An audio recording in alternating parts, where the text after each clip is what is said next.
시청자 여러분 안녕하십니까? 출발 성공 투자 박민영입니다. 네, 안녕하세요. 김영롱입니다. 밤사이 뉴욕장 분위기가 또 좋았습니다. 연말 소비에 대한 기대감도 한껏 올라갔고요. 유통군의 실적도 꽤나 괜찮았다라는 평가가 전달되고 있습니다. 여기에 리비안이나 테슬라나 전기차 관련 종목도 다시 한번 힘내는 흐름이 등장을 했는데요. 우리도 연말 좀 소비 시즌의 느낌이 났으면 좋겠는데 예년보다는 좀 덜한 것 같아요. 좀 덜하긴 하더라도 지금 어떤 시즌이 가져다주는 모멘텀이라는 것도 있잖아요. 맞아요. 물론 우리 시장에서 지금 메타버스, NFT 이게 꽉 쥐어잡고 있긴 하지만 또 그 사이를 비집고 수혜를 받을 수 있는 종목군들이 분명히 있을 테니까요. 여기에 대한 기대감을 가지면서 한번 투자 전략 세워보도록 하겠습니다. 오프닝은 이렇게 긍정적으로 희망적으로 얘기를 했지만 첫 번째 이슈는 약간 이거는 점검해야 될 것 같아서 한번 준비를 해봤는데요. 네. 우리가 철강부터 해서 반도체, 그러니까 어떤 지금까지 소외받았던 주도주들이 움직인다라는 맥을 짚어드렸잖아요. 네. 이 종목군이 근데 왜 안 움직이지? 라는 가다가 생각을 말았어요. 조금 나아지는 듯 하다가 말았어요. 맞아요. 외국인들이 사나 하다가 말았어요. 거기가 어디냐? 바로 자동차입니다. 여기는 글쎄요. 일단 지금 나오고 있는 이슈들부터 한번 정리를 해볼게요. 네.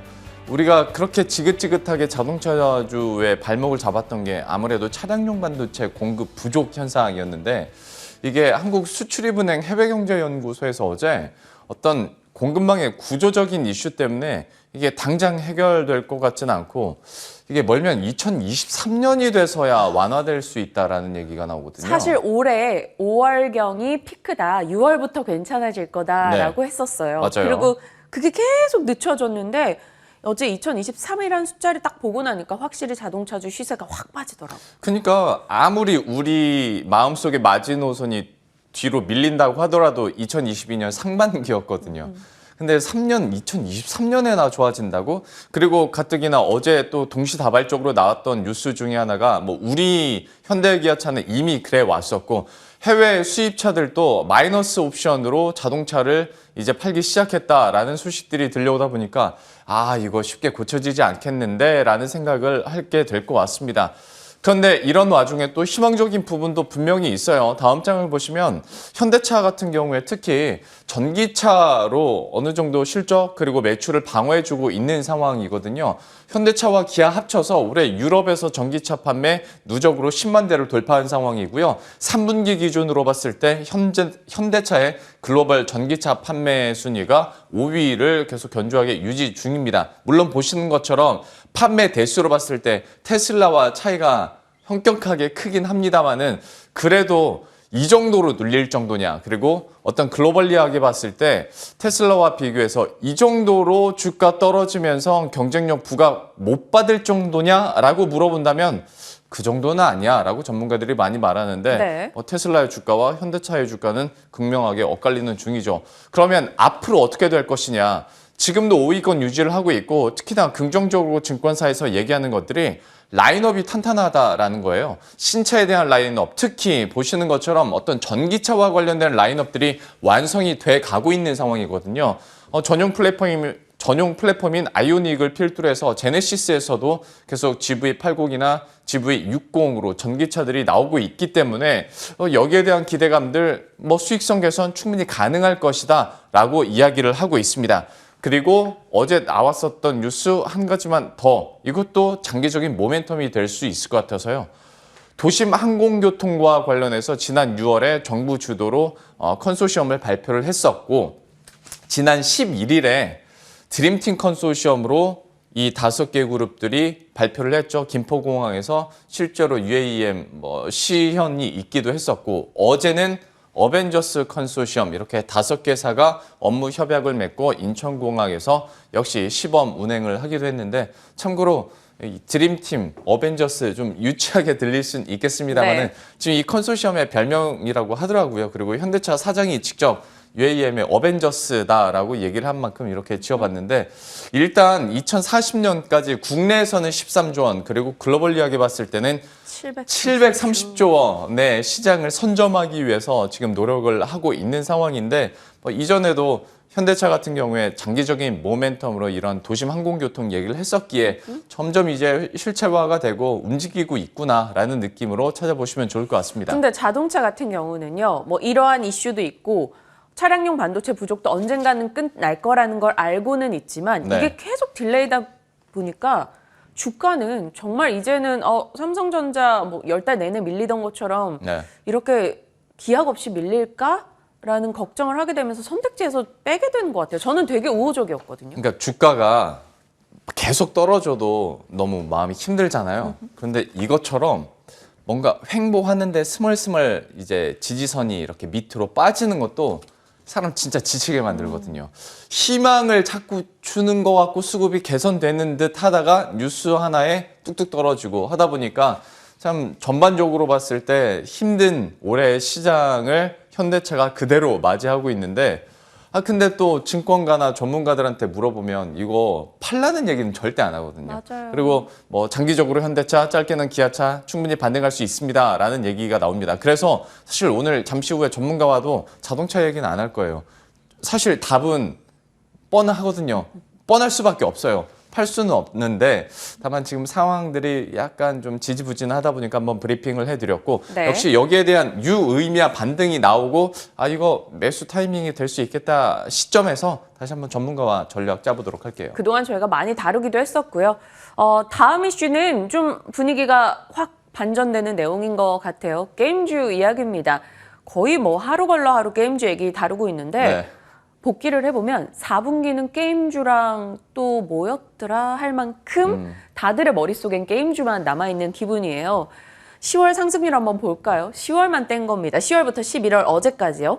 위메이드 195%, 컴투스 79%, 펄어비스 73%, 카카오게임즈 66%. 와, 못 올라도 10% 정도인 거고요. 전일장의 상승률도 상당수 괜찮았습니다. 지나가는 전문가께서 게임주만 포트에 다 넣을 수도 없고 이러고 지나가셨는데 그분은 그걸 다 넣었어야 됐다라는 생각도 문득 들고 있습니다. 그리고 이거 보고 있으면 나는 내가 주식 투자를 하고 있는 게 맞는 것인가, 그러니까 게임주를 안 갖고 있다면 그런 생각이 좀 현타가 올 것 같아요. 그러니까요. 이게 한 달 반 만에 200%가 오르다 보면 다른 건 진짜 좀 부질없게 느껴질 수도 있을 것 같아요. 그러니까요. 예. 그러니까 게임주를 가진 자와 가지지 않은 자로 이 게임주에 대한 반응이 많이 그러게요. 갈리긴 네. 하더라고요. 게임주 소식들을 조금 새로운 시각에서 또 많이 한번 모아봤습니다. 일단 오늘 게임주 축제 중에 하나죠. 지스타가 시작이 됩니다. 그러다 보니까 어제 축제 전야여서 조금은 더 강한 반응이 있었던 건가? 라고도 생각해 볼 수 있고요. 물론 이 지스타에 대한 기대치가 예년 같지는 않다라는 점. 그리고 또 하나가 이거는 이미 나왔던 이슈임에도 불구하고 시장에서 좀 부각되고 있는 내용인데요.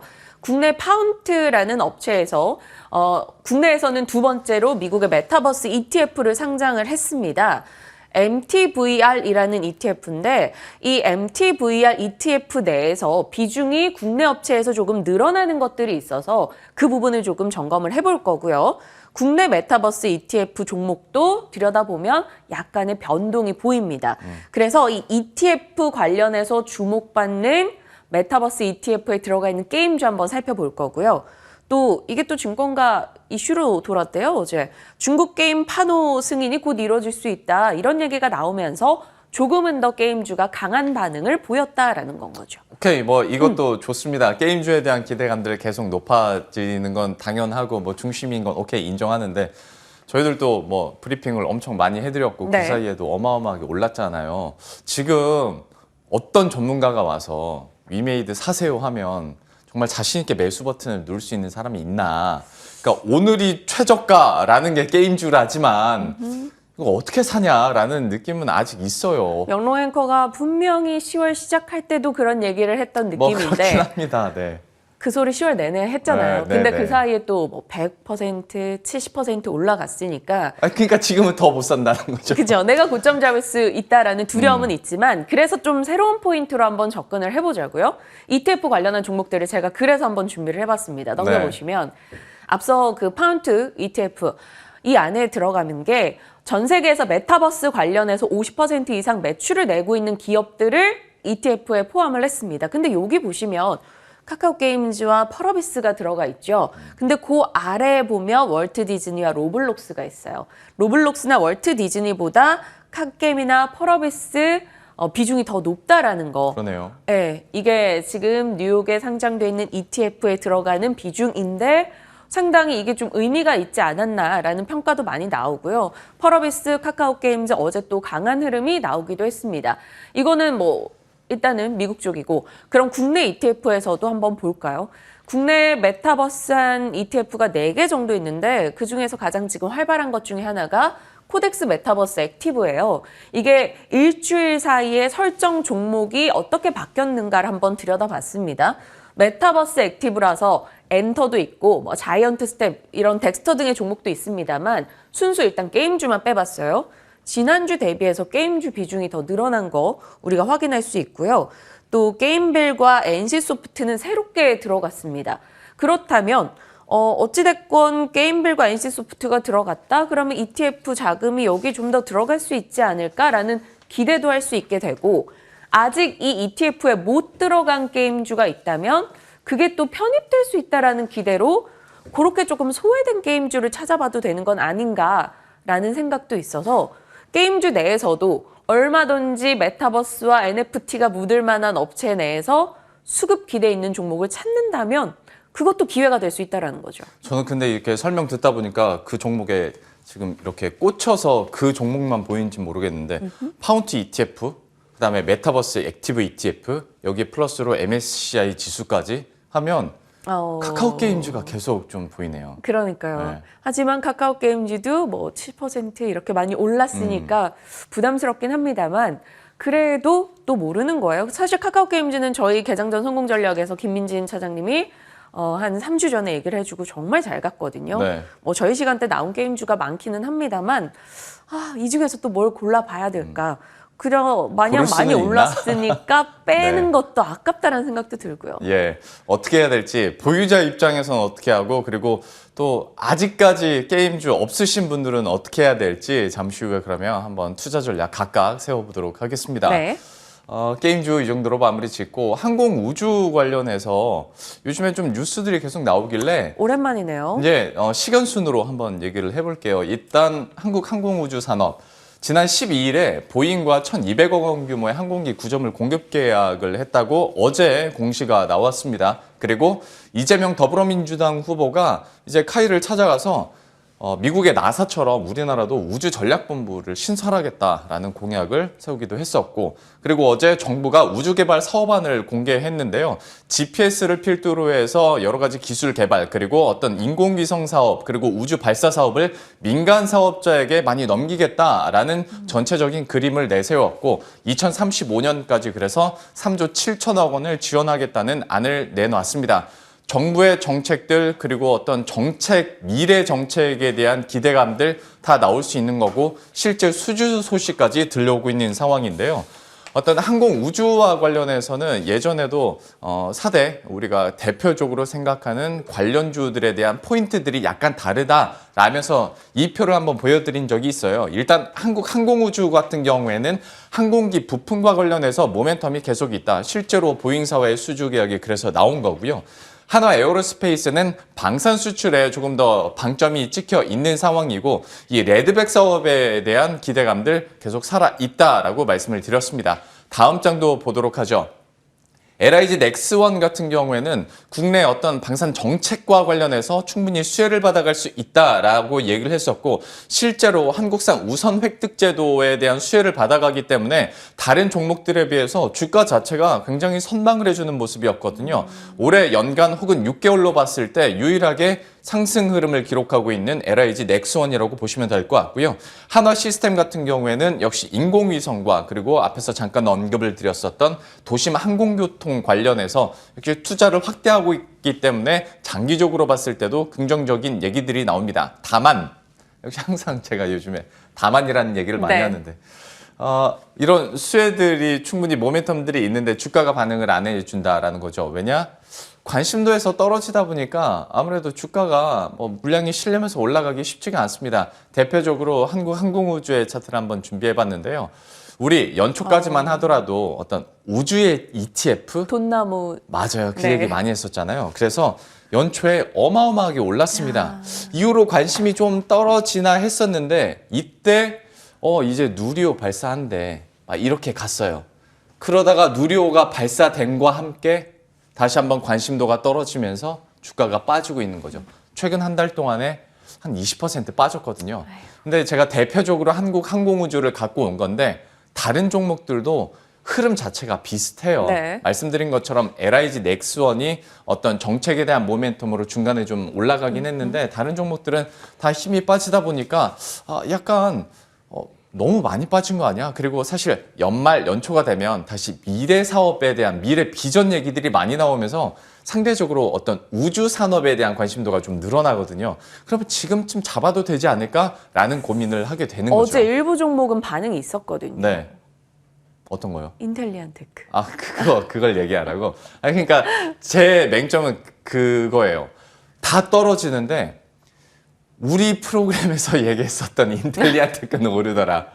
김재현 연구원도 그랬었고요. 그리고 염승환 이사도 얘기를 했었고 김민진 차장님도 그랬고. 김민진 차장도 했었고 인텔리안테크는 저궤도 위성통신 안테나에 대한 매출이 유의미하다. 원외향으로 해서 매출이 계속 늘어나고 있다라는 포인트를 얘기했었고 실제로 3분기 실적 같은 경우에 분기 사상 최대 매출을 기록하기도 했습니다. 최근 6개월 주가 상승률이 53%나 됐었고요.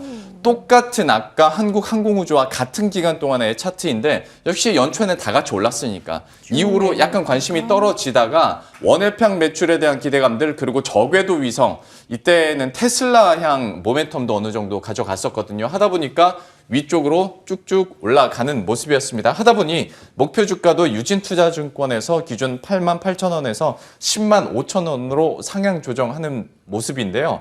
자, 그러면 한 20% 정도 빠진 종목들을 저가에서 사게 될지 아니면 여전히 기대감이 남아있는 인텔리안테크를 그러면 지금이라도 더 들어가야 될까? 왜냐면 저희 프로그램에서도 이 종목 소개해드린 지가 최소 한 달, 한 두세 달 전이거든요. 그러면 어떻게 해야 될까에 대한 궁금증이 있으실 것 같아서 마침 뉴스 많이 나오길래 한번 준비를 해봤습니다. 네, 오늘 궁금한 내용이 많습니다. 부지런히 가보겠습니다. 이 앞서 브리핑 해드렸던 전략에 대한 종목 이야기 집중적으로 다뤄보시죠. 지금 함께 하시죠.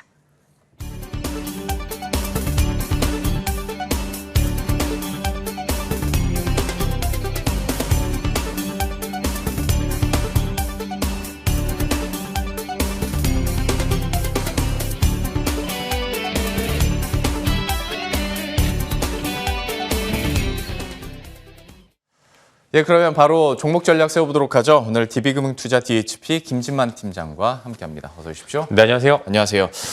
일단 게임주, 이거는 어떻게 해야 될 것인가. 많이 올랐는데 안 갖고 있으면 소외가 엄청 들고 좀 여기서 어떤 선별 전략이 가능할 것인가.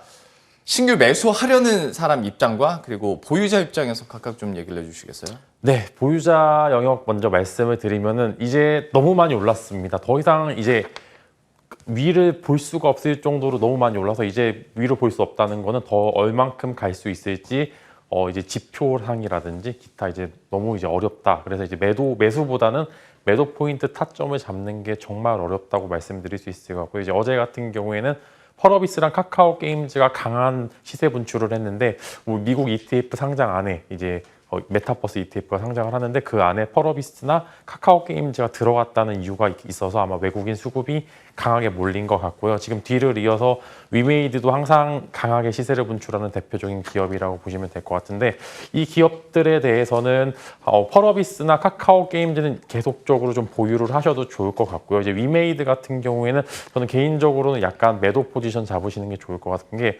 위메이드가 가지고 있는 서플라이 체인은 굉장히 우수하나 아직 너무 이제 주가 상황이 너무 많이 올랐기 때문에 이런 밸류 체인의 구성 가치와 함께 조금 너무 이제 과한 평가를 받고 있지 않나라는 그런 우려 섞인 모습도 좀 말씀드릴 수 있을 것 같고요. 이제 게임이나 NFT 관련주들 앞으로 흐름도 굉장히 좋을 거지만 분명히 한 번쯤 강한 조정이 있을 수밖에 없는 주가 흐름입니다. 그렇기 때문에 보유자분들께서 항상 이제 매도 포인트를 잡으실 때 이 부분을 좀 항상 생각을 하시면 좋을 것 같고요.